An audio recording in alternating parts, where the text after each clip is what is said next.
وبرکاتہ۔ الحمد للہ رب العالمین والصلاة والسلام على سید الانبیاء والمرسلین وعلى آلہ واصحابہ اجمعین، اما بعد فاعوذ باللہ من الشیطان الرجیم، بسم اللہ الرحمن الرحیم۔ فجاءته إحداهما تمشي على استحياء، صدق الله العلي العظيم وصدق رسوله النبي الكريم۔ انتہائی احترام و عقیدت کے ساتھ حضور سید المرسلین، خاتم الانبیاء، شفیع المذنبین، رحمت للعالمین، صلی اللہ تعالی علیہ وآلہ واصحابہ وبارک وسلم کی بارگاہ میں اپنی غلامی کا ثبوت دیں، اور جس طریقے سے میں پڑھا ہوں میرے ساتھ مل کر عقیدت و محبت میں ڈوب کر حضور دل کے ساتھ نذرانِ محبت پیش کریں۔ الصلاۃ والسلام علیک یا رسول اللہ، الصلاۃ والسلام علیک یا حبیب اللہ، الصلاۃ والسلام علیک یا نبی اللہ، وعلی آلک واصحابک یا نور اللہ، صلی اللہ تعالی علیہ وسلم۔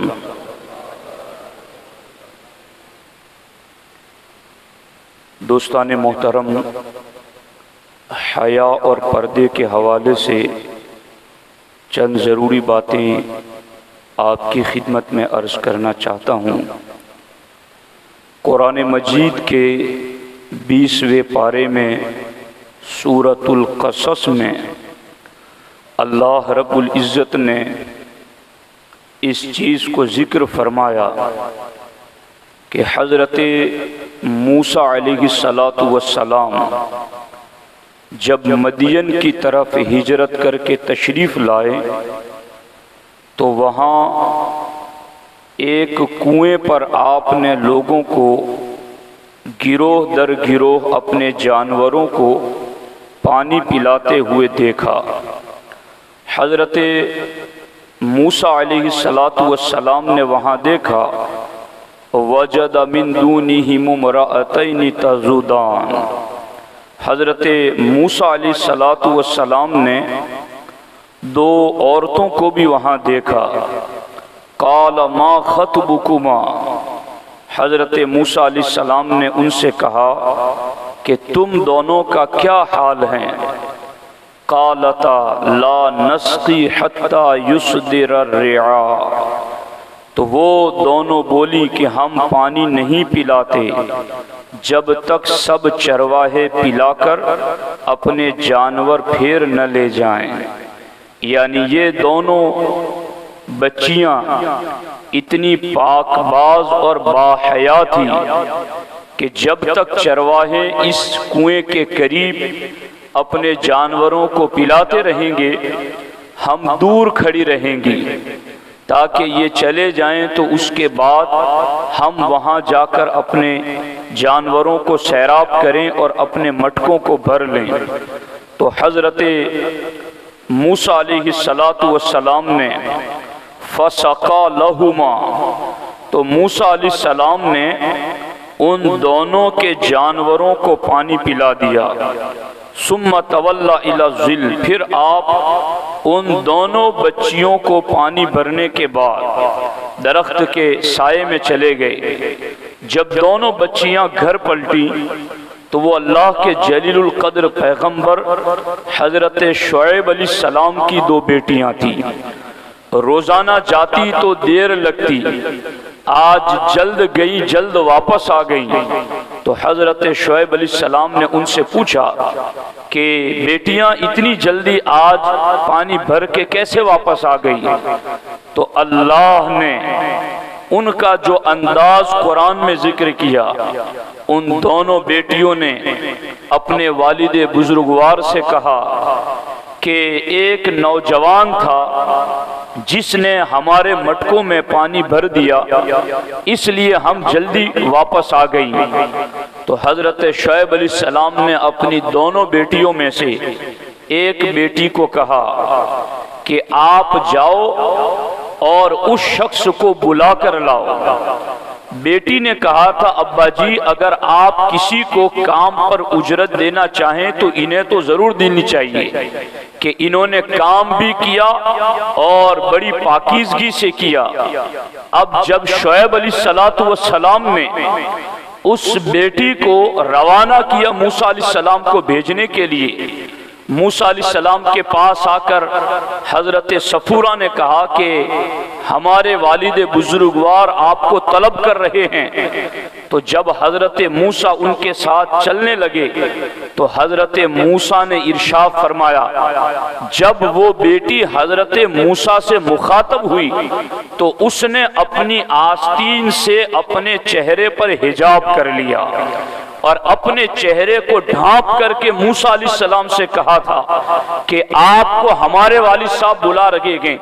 لیکن جب وہ بیٹی آگے چل کر رستہ بتانے لگی تو موسیٰ علیہ السلام نے کہا اے تم میرے پیچھے آ جاؤ اور مجھے پیچھے سے رستہ بتانا کہ دائیں مڑنا ہے، بائیں مڑنا ہے، سیدھے چلنا ہے، اس لیے کہ کہیں ایسا نہ ہو کہ تم آگے چلو اور میری نگاہ تمہارے جسم کی ساخت پر پڑے، میری نگاہ تمہارے جسم کے اتار چڑھاؤ پر پڑے، کہیں پردہ ہٹے اور بے پردگی ہو۔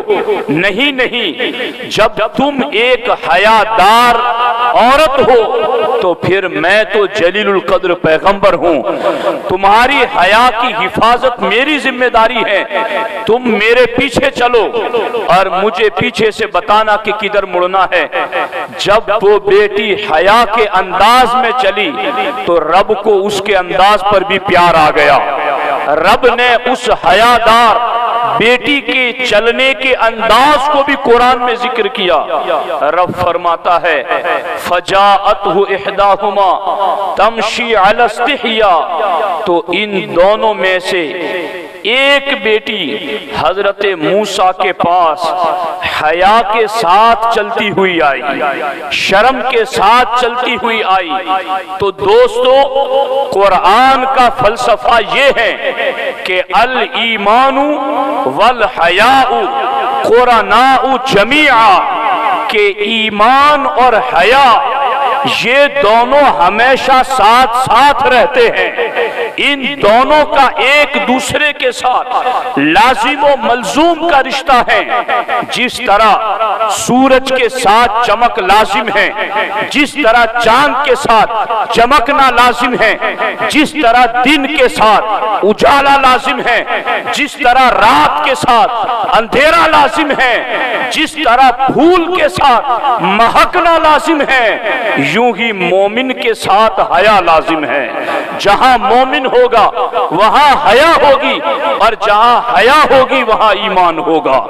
آپ غور کریں، اور یہ جو کفر کے دلدلوں میں پھنسے ہوئے ہیں انہیں پتہ نہیں ہے کہ حیا یہ حقیقت میں انسانیت کی معراج ہے، حیا حقیقت میں انسان کے تحفظ اور تقدس کی ضمانت ہے۔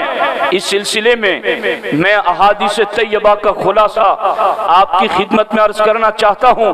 ہمارے نبی حضور سید المرسلین صلی اللہ تعالی علیہ وآلہ وسلم ارشاد فرماتے ایک مقام پر الحیاء من الایمان، اور دوسری جگہ ہمارے نبی علیہ السلام نے ارشاد فرمایا الحیاء شعبۃ من الایمان، کہ حیا ایمان کا حصہ ہے، حیا ایمان کا شعبہ ہے۔ اور ہمارے نبی علیہ السلام ارشاد فرماتے گئے الحیاء من الایمان والایمان فی الجنہ، سرکار فرماتے حیا ایمان کا حصہ ہے اور ایمان جنت کا حصہ ہے۔ تو جہاں حیا ہوگی وہ حیا جس کا درس اسلام نے پڑھایا ہے، وہ حیا یقیناً مومن اور مومنہ کو جنت کی دہلیز تک پہنچائیں گی۔ ہمارے نبی علیہ السلام نے اسی لیے ارشاد فرمایا الحیاء لا یأتی الا بخیر، حیا سے بندے کو خیر ہی ملتی گئے، حیا سے بندے کو بھلائی ہی ملتی ہے، حیا سے بندہ کبھی نقصان میں نہیں ہوتا۔ ہمارے نبی علیہ السلام نے اسی لیے ایک مقام پر ارشاد فرمایا ما کان الحیاء فی شیء الا زانہ، حیا جس چیز میں بھی ہوگی اسے سنوار دے گی، حیا جس چیز میں بھی ہوگی اس کو آراستہ کر دے گی۔ اب حیا کا معاملہ کتنا عظیم ہے، ہمارے نبی علیہ السلام نے ایک مقام پر یہ بھی ارشاد فرمایا کہ حیا کا معاملہ یہ ہے یقربان من الجنہ ویباعدان من النار، سرکار فرماتے ہیں حیا اور فضول بیکار باتوں کے مقابلے میں کم بولنا، یہ دونوں صفتیں مومن کو جنت سے قریب اور جہنم سے دور کر دیتی ہیں۔ حیا کا معاملہ کس قدر عظیم ہے اور حیا کے سلسلے میں اسلام نے کس قدر تاکیدات کی ہیں۔ ایک صحابی ہمارے نبی سے پوچھتے ہیں الحیاء من الدین، حضور کیا حیا کا دین سے کوئی تعلق ہے؟ تو ہمارے نبی علیہ السلام ارشاد فرماتے ہیں بل هو الدین کلہ، حیا کا ایمان دین سے تعلق پوچھتے ہو، حیا تو پورا ہی پورا دین ہے، پورے کی پورے دین کا نام حیا ہے۔ اور ہمارے نبی علیہ السلام نے ارشاد فرمایا ان لکل دین خلقا وخلق الاسلام الحیا، سرکار فرماتے ہر دین کا کوئی نہ کوئی خاص وصف ہوتا تھا، لیکن میری امت کا خاص وصف اور خاص صفت حیا ہے۔ تو اب غور کرو اس چیز پر، یہ جو حجاب کا معاملہ ہے، یہ جو پردے کا معاملہ ہے، لوگوں کو آج سمجھ میں آ گیا ہے، جو مسلمان نہیں تھے انہیں بھی سمجھ میں اب آنے لگا ہے کہ حقیقت میں حجاب ہی میں عورت کی حفاظت ہے، حجاب ہی میں عورت کے تقدس کا تحفظ ہے، حجاب اور پردے ہی کے اندر عورت کی حفاظت ہے۔ عورت کے تقدس کی بات کرنے والے کہ بیٹی پڑھائیں گے اور بیٹی بچائیں گے، وہ بیٹی پڑھائیں بچائیں کیسے بچائیں؟ اسلام کہتا ہے حیا کا زیور پہنا دو بیٹی بچ جائے گی، حیا کا زیور پہنا دو بیٹی پڑھ جائے گی، اس لیے کہ حیا جہاں آتی ہے اسے خوبصورت بنا دیتی ہے۔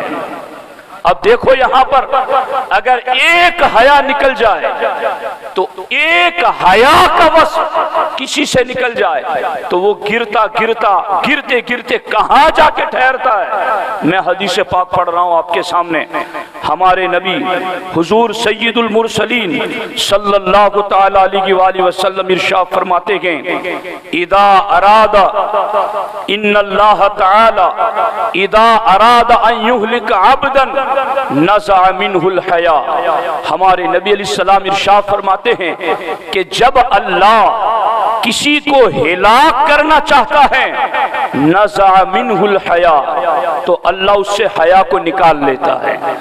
جب اللہ ہلاکت کا ارادہ فرماتا ہے تو حیا کو نکال لیتا ہے۔ اب کون ہے جو ہلاک ہونا چاہتا ہو کہ حیا کے خلاف بات کریں، حجاب کے خلاف بات کریں؟ اللہ کے رسول فرماتے ہیں کہ جب اللہ کسی کو ہلاک کا ارادہ کرتا ہے تو اس سے حیا کو نکال لیتا ہے۔ فَإِذَا نَزَعَ مِنْهُ الْحَيَا لَمْ تَلْقَهُ إِلَّا مَقِيتًا مُمَقَّتًا، تو ہمارے نبی علیہ السلام فرماتے ہیں پھر جس سے اللہ حیا کو نکال لیتا ہے پھر اس کا معاملہ کیا ہو جاتا ہے کہ جس سے حیا نکل جاتی ہے اس کے دل میں صرف بغض رہ جاتا ہے۔ جہاں سے حیا نکل گئی اب وہاں صرف اور صرف بغض اور نفرت ہی رہ گئی ہے۔ اور یہ آپ دیکھ رہے ہیں کہ جہاں سے حیا نکلی ہوئی ہے اب وہاں صرف اور صرف بغض ڈیرا ڈالے ہوئے ہیں، وہاں صرف اور صرف نفرتیں ڈیرا ڈالے ہوئی گئے۔ ہمارے آقا فرماتے ہیں اللہ کسی کو ہلاک کرنا چاہتا ہے حیا کو نکال لیتا ہے، اور جہاں سے حیا نکل جاتی ہے پھر وہاں پر صرف بغض اور نفرت رہ جاتی ہے۔ اور ہمارے آقا فرماتے ہیں فَإِذَا لَمْ تَلْقَهُ إِلَّا مَقِيتًا مُمَقَّتًا نُزِعَتْ مِنْهُ الْأَمَانَةُ۔ حیا نکلنے کے بعد جہاں بغض آ گیا، اب سرکار فرماتے ہیں جہاں بغض ہوتا ہے پھر وہاں سے امانت نکل جاتی ہے، وہاں سے امانت داری نکل جاتی ہے۔ اور آقا آگے ارشاد فرماتے ہیں فَإِذَا نُزِعَتْ مِنْهُ الْأَمَانَةُ لَمْ تَلْقَهُ إِلَّا خَائِنًا مُخَوَّنًا۔ سرکار فرماتے ہیں پھر جہاں سے امانت نکل جاتی ہے وہاں صرف خیانت رہ جاتی ہے۔ اور اب آقا آگے ارشاد فرماتے ہیں نُزِعَتْ مِنْهُ کہ فَإِذَا لَمْ تَلْقَهُ إِلَّا خَائِنًا مُخَوَّنًا نُزِعَتْ مِنْهُ الرَّحْمَةُ۔ سرکار فرماتے ہیں پھر جہاں سے امانت نکل جاتی گئے اور صرف خیانت رہ جاتی گئے نُزِعَتْ مِنْهُ الرَّحْمَةُ۔ سرکار فرماتے ہیں وہاں سے رحمت بھی نکل جاتی ہے۔ فَإِذَا نُزِعَتْ مِنْهُ الرَّحْمَةُ لَمْ تَلْقَهُ إِلَّا رَجِيمًا مُلَعَّنًا۔ سرکار فرماتے ہیں پھر جہاں سے رحمت نکل جاتی ہے وہ پھر مردود ہو جاتا ہے، وہ پھر ملعون ہو جاتا ہے۔ فَإِذَا لَمْ تَلْقَهُ إِلَّا رَجِيمًا مُلَعَّنًا نُزِعَتْ مِنْهُ رِبْقَةُ الْإِسْلَامِ۔ سرکار فرماتے پھر جہاں لعنت ہی لعنت رہ جاتی گئے پھر وہاں سے اسلام بھی نکل جاتا ہے۔ تو آپ نے غور کیا بات چلی تھی حیا سے اور بات آ کر ٹھہری ایمان پر، یعنی حیا کیا نکلتی ہے؟ نکلتے نکلتے دین نکل جاتا ہے، نکلتے نکلتے اسلام نکل جاتا ہے۔ ہمارے آقا فرماتے ہیں جہاں اللہ ہلاکت کا ارادہ کرتا ہے حیا اٹھا لیتا ہے، جہاں حیا اٹھاتا ہے وہاں صرف نفرتیں رہ جاتی گئے، جہاں صرف نفرتیں رہتی ہیں وہاں امانتیں نکل جاتی گئے، جہاں سے امانت نکل جاتی گئے وہاں صرف خیانت رہ جاتی ہے، جہاں صرف خیانت رہ جاتی ہے وہاں سے رحمت نکل جاتی ہے، جہاں سے رحمت نکل جاتی ہے وہاں پر لعنتیں ڈیرا ڈال دیتی ہیں، اور جہاں لعنتیں ڈیرا ڈال دیتی ہیں وہاں سے اسلام نکل جاتا ہے۔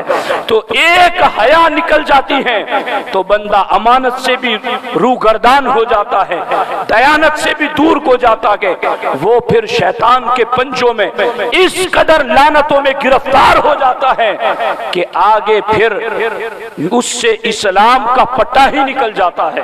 تو یاد رکھو یہ جو حجاب ہے حجاب یہ معمولی چیز نہیں، عورتوں میں ان کی حیا کا پاسبان حجاب ہے، عورتوں کے پورے وجود کو جو محفوظ کرنے والی چیز ہے وہ چیز حجاب ہے۔ اور الحمدللہ ایک مسلم بیٹی نے حجاب پر ڈٹ کر تکبیر کا نعرہ کیا لگایا، پوری دنیا کی بیٹیاں بیدار ہو گئی، پوری دنیا کے اندر لوگوں کو حجاب کی عظمتوں کا پتہ چل گیا۔ اور ایک بات یاد رکھنا، وقت نہیں ہے کہ میں اس پر تفصیلی گفتگو کروں مگر یہ بات بہت اہم ہے، مسلم قوم بیٹیوں کی عزت کے معاملے میں بہت سیریس رہی ہے۔ میں صرف اس پر سیرت نبوت کا ایک حوالہ دے کر آپ تک یہ پیغام پہنچانا چاہتا ہوں۔ علامہ ابن ہشام نے السیرت النبویہ میں یہ بات لکھی ہے کہ ہمارے نبی علیہ السلام کے حیات ظاہری میں ایک مسلم عورت چہرے پر نقاب ڈالے ہوئے اپنی کچھ چیزیں بیچ کر کے بنی قینقاع کے بازار میں آئی اور اس نے اپنا سامان بیچا، اور ایک یہودی سنار کی دکان پر آ کر وہ بیٹھی۔ اب یہودی نے باتوں باتوں میں بڑی کوشش کی کہ وہ مسلم خاتون اپنے چہرے سے نقاب کھول دے، لیکن اس نے انکار کیا۔ پھر اس نے اس خاتون کے ساتھ شرارت کی نقاب نہ الٹنے پر۔ یہ دیکھ کر یہودی کہکہاں لگانے لگے۔ اس خاتون نے بلند آواز سے فریاد کی، ایک مسلمان اس یہودی سنار پر جھپٹا اور اسے موت کے گھاٹ اتار دیا۔ اور پھر اس بازار میں یہودی جمع ہو گئے اور انہوں نے اس مسلمان کو شہید کر دیا، اور اس کے نتیجے میں مسلمانوں اور یہودیوں کے درمیان ایک زبردست جنگ چھڑ گئی، جسے تاریخ میں غزوہ بنو قینقاع کے نام سے یاد کیا جاتا ہے۔ تو یہ مسئلہ بہت سیریس ہے، اس لیے ہمیں اصل میں یہاں یہ چیز سمجھنے کی ضرورت ہے۔ مجھے ابھی بہت خوشی ہوئی جب میں دیادرہ میں انٹر ہوا تو میں نے دیکھا کہ کئی بچیاں آج حجاب میں مجھے نظر آئی، جنہوں نے اپنے چہرے پر باضابطہ پردہ ڈالا ہوا تھا۔ تو اگر مسلم بیٹیاں یوں باضابطہ پریکٹیکل صورت کے اندر عملی جواب دینا شروع کر دیں تو ہمارے لیے یہی کافی ہیں۔ اب ہمیں اس کی طرف توجہ دینی ہے کہ اپنی بیٹیوں کی حفاظت کوئی نہیں کرتا یا کوئی نہیں کرنے دیتا تو کم از کم ہم تو مسلمان ہیں۔ میں تو قرآن کی آیتیں وہ لے کر آیا تھا جس پر گفتگو کرتا تو بات طویل ہو جاتی۔ نبی کی وہ پاک بیویاں جن کو قرآن مطہرات کہتا ہے، وہ پاک بیویاں حضور صدر الشریعہ بار شریعت میں لکھتے ہیں، ہمارے نبی کی بارگاہ میں سیدہ ام سلیم نے آ کر ایک مسئلہ پوچھا عورتوں کی حیا والا، تو ام سلمہ جو ام المومنین تھی انہوں نے وہاں چادر سے چہرہ ڈھانک لیا کہ تم نے ایسا مسئلہ حضور سے پوچھا، مطلب حیا والا۔ جب وہ عورت چلی گئی مسئلہ پوچھ کر تو ام المومنین سیدہ ام سلمہ نے حضور علیہ السلام سے پوچھا کہ کیا عورتوں کو بھی ایسا برا خواب آتا ہے جس میں احتلام ہو جائے؟ تو اب اس حدیث کو لکھنے کے بعد حضور صدر الشریعہ نے نتیجہ لکھا کہ آخر ام المومنین نے یہ سوال کیوں کیا، حالانکہ وہ حضور کے نکاح میں تھی، پھر انہوں نے کیوں سوال کیا؟ حضور صدر الشریعہ کہتے ہیں کہ یہ سوال انہوں نے اس لیے کیا کہ نبی کے نکاح میں جو عورتیں آنے والی تھی اللہ نے نبی کے نکاح میں آنے سے پہلے ہی ان کے خوابوں کو بھی شیطان سے محفوظ کر دیا تھا کہ نبی کی بیوی کے خواب میں بھی شیطان دخل گیری نہ کر سکے، اس لیے کہ بدخوابی شیطان کے وسوسوں کی وجہ سے ہوتی ہے، اور امہات المؤمنین کے خواب بھی نبی کے وسوسوں، شیطان کے وسوسوں سے پاک ہے۔ آپ غور فرمائیں، ایسی پاک باز بیویوں کے لیے قرآن میں آیا وَإِذَا سَأَلْتُمُهُنَّ مَتَاعًا فَاسْأَلُوهُنَّ مِنْ وَرَاءِ الْحِجَابِ کہ نبی کی بیویوں سے اے مسلمانوں تمہیں کوئی چیز مانگنا ہو فَاسْأَلُوهُنَّ مِنْ وَرَاءِ الْحِجَابِ تو تم پردے کے پیچھے سے مانگو، پردے کے پیچھے سے مانگو۔ تو جب ایسی مطہرات خواتین کے لیے پردے کا حکم تھا تو پھر آج کے پرفتن دور میں کیوں نہیں پردے کا حکم؟ حقیقت میں اگر اس چیز کو جو مسلم طبقہ ہے وہ تو سمجھتا ہی ہے الحمدللہ، مگر کئی غیر مسلموں نے بھی اپنی بیٹیوں کو حجاب ڈال کے دنیا کو جواب دیا کہ اسی میں عورتوں کی عزتوں کی حفاظت ہے۔ تو یہ چیز ہے، اب ہمیں بھی اس چیز کا لحاظ رکھنا چاہیے کہ اگر کوئی لڑ رہا ہے حجاب کے لیے تو کیا ہم اپنی بیٹیوں کو حجاب میں رکھتے؟ کیا ہم اپنی بیویوں کو حجاب میں رکھتے؟ ہماری بچیاں دین کے معاملے میں اتنی دین سے دور نظر آتی ہیں کہ اللہ کی پناہ، اگر ان سے شادی کے معاملے میں بھی کوئی داڑھی والا لڑکا ہو تو وہ انہیں پسند نہیں ہے، کوئی اسلامی لباس میں ہو تو وہ انہیں پسند نہیں ہے۔ تو یہ ساری سوچ آئی کہاں سے؟ جو لوگ پردے کی مخالفت کر رہے ہیں، حجاب کی مخالفت کر رہے ہیں، کیا ان کی سوچ سے میچ نہیں کر رہی ہے؟ تو اس لیے ہمیں اسلامی تعلیمات اور اسلامی تربیت کے سانچے میں اپنی نوجوان نسل کو ڈالنے کی ضرورت ہے۔ اللہ کریم کی بارگاہ میں دعا ہے رب ذوالجلال مسلم بیٹیوں کی، نوجوانوں کی اور پوری امت کی اللہ حفاظت فرمائے، اور اللہ تبارک و تعالی ہمارے ملک کو ہر قسم کے فتنہ فساد اور شرارت سے محفوظ فرمائے۔ السلام علیکم ورحمۃ اللہ وبرکاتہ۔